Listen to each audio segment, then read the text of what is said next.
So when I think about movies that have changed how I view cinematography, No Country for Old Men is a movie that inspires me. From the story to the lack of soundtrack to the tension that's built up, and of course the lighting.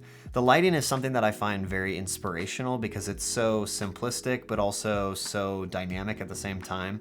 But when I look at these images, they feel real, they feel tangible. I feel like I'm immersed in the story. And so because this movie inspires me so much, I thought it would be fun to go out and try to recreate some frames from this movie. Now, this is not going to be perfectly matched up from frame to frame, but what I wanted to do is see if I could get an image that's relatively close to what Roger Deakins shot, and I thought this would be really fun to do. So let's just jump into some of the frames and explain how I did it, what it looks like, and see if it even looks close to what Roger Deakins shot. I think what I love so much about No Country for Old Men is there's a lot of warm tones in the movie, and I'm a huge sucker for that. But the first scene that we're trying to replicate is Javier trying to take the handcuffs off and wash his hands, and so that's what we did. The reference image that I pulled is right here, and you can see that it's a top-down shot with it looks like one singular light in the frame kind of just beaming down. And so what I did was I got a C-stand, I attached my camera to it, I boomed it over, and then what I did when I was like booming it over, I was just looking at the reference image, trying to match it up framing wise as best as I could.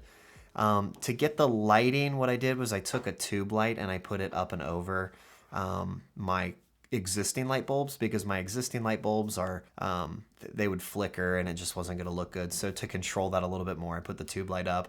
I changed it to a warmer tone. I adjusted everything in camera. The one thing that I would have done differently is my focal point is on the faucet instead of the hands, and you can see that in the other image. It's clearly focusing on the hands because that's the point of subject on the whole entire frame. But I grabbed some fake blood, I put it on my hands, and if you're messing with fake blood at all, it stains your hands for hours. So afterwards it looked like I had murdered somebody and people were asking questions, and it was a long story of trying to explain what I was doing and all that. Yeah, when it comes to the lighting breakdown of this, I mean, you can see that there's clearly one light, but with the No Country for Old Men frame, I feel like there's a little bit more fill in the sink.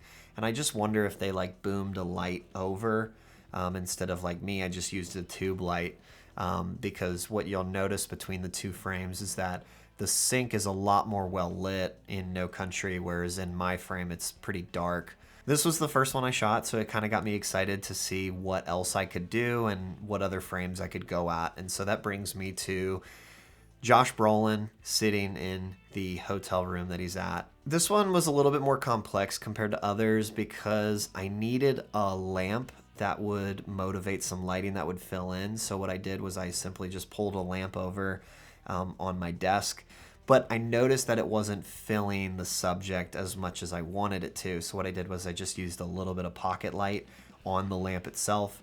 I matched the temperature, and I think that created a nice little fill between the image. But then for the window in the background, you can see that there's no light coming through. So what I did was I took a light that I have, I brought it out to my back porch, and I pointed it up and I just shot it through the window. I had to change the temperature a little bit and the intensity, but once I got things right, I think it looked pretty close to a street light in some way, shape, or form. I don't know. And then to create some negative fill on the right side, because I noticed that the image was still really bright because this room is white and it was just bouncing all around. What I did was I just used a 5-in-1 floppy on the black side to do a negative fill, and that just created a nice little contrast. There's probably a million differences between these two frames, but the one thing that I noticed is that the room is significantly darker. That's probably due to darker paint colors, a lot more negative fill, where again this room is white, so the light was just bouncing around all over the place.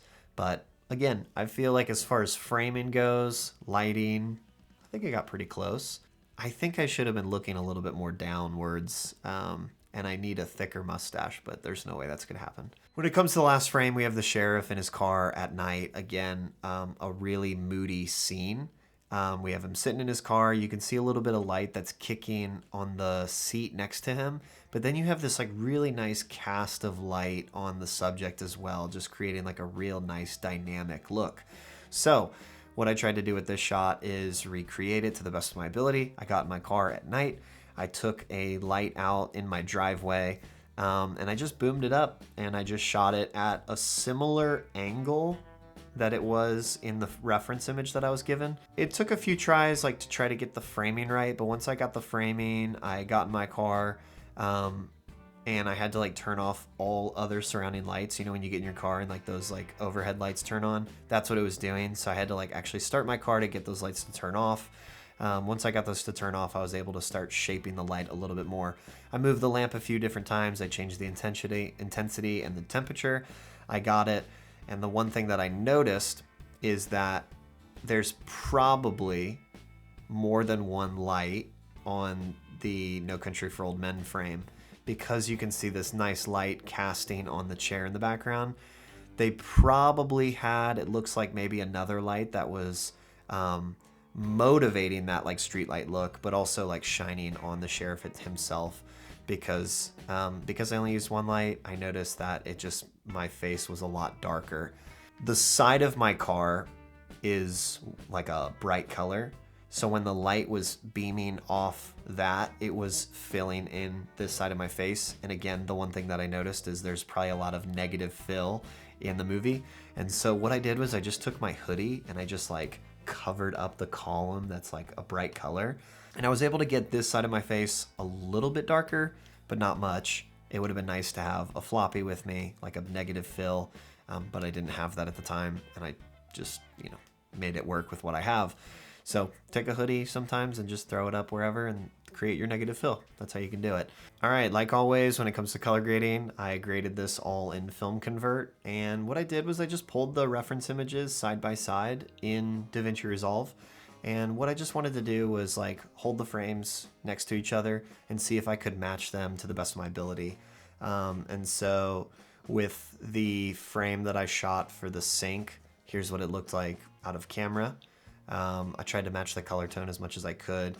And what I did was I just went in, and I'll try to show you what that looks like. So in the color wheels. Yeah, so in the color wheels, you can see here that I started tweaking the color a little bit. I started bringing some more greenish blue in the highlights. I stayed with some blues in the midtones to kind of give a little bit more neutral color to the sink. And then what I just did is ever so slightly go green on the shadows, and that started to create a similar color to the sink tone. I was trying to match the sink colors to look the same, because that's the majority of the frame, and so immediately I think people would be able to know that that's not right if the sink looked bright white or super yellow. And so I tried to get it in between. From there, I just started bringing the exposures up and down, changing the highlights and the shadows, and trying to get the exposure as close as I could to the image. Add a little bit of grain to give it a little bit more grit and texture, and that seemed to work. So like I said earlier, because my office is white, there is a lot of light that is just bouncing all over the place. So this is what it looked like straight out of camera, and this is what it looked like after I graded it. I brought the midtones and the highlights down significantly, and you can actually see here that in Film Convert I brought the shadows all the way down, because when I raised it up, it just, this looks gross, and so I just brought it down as far as I could go, and it just creates that darkness in the frame, again replicating that negative fill the best of my ability. Again, when it comes to color matching, I tried to get the shirt, the lights itself, as close as I could to the look that it is in the movie. And I think it turned out pretty well. I don't know. This is probably the most dynamic frame, and I think it's probably the best frame as far as matching goes. So who knows? With the car scene, here's what it looked like out of camera, and here's how it looked after I graded it. Again, I just crushed the shadows as much as I could, because there is just so much darkness in this movie. Actually, right here, you can kind of see my hoodie was hanging out in the frame. You can see that more in this right here. You can see how crazy that is. It was actually touching my hat. Thankfully, because I had this scene before, I was able to match it pretty close to this. Here's where I definitely would have added another light to cast on my face to match the frame beforehand. I don't know why I didn't do it. And I guess maybe what I could have done is just use like a little pocket light or maybe just some kind of soft source light to fill that in. Some of the things that I learned after shooting with this is negative fill is crucial for this kind of look. Yes, you can have your point of source light pointing at you, but you need something to absorb that light to create some harsh contrast on the side. That is so important. You can just see in the images compared to mine is that they're so much darker in the corners, and it looks a lot moodier and it looks so much better. And so I probably would have spent more time maybe setting up a negative fill than I would the lights themselves. I had so much fun being able to recreate these scenes, and I think as a cinematographer, it's so important to go find your favorite movie and try to recreate some of those scenes because you become better at your craft. You become a better observer of cinema because you start to ask questions of how they shot it, how they framed it, how they lit it. And now all of a sudden, when you're actively going out to do that yourself, you're learning on real hand experience when you're trying to light a frame and you're asking the question, why does this look different from that? And this is a great free way to do that. You don't have to spend any money. You can just pull some reference images from movies and try to recreate it to the best of your ability. Don't worry about trying to get it dead accurate, but spend a little bit of time enjoying the process and figuring out what you can learn and what you already know. If you have any questions regarding this video or any type of filmmaking things, please make sure to ask those questions in the comments below. And no question is dumb, so please, really, feel free to ask any question. And if you liked this video, please make sure to like and subscribe because that helps me make more videos like this in the future, and I would love to be able to do that. But anyway, hope you guys enjoyed this video, and we'll catch you guys in the next one.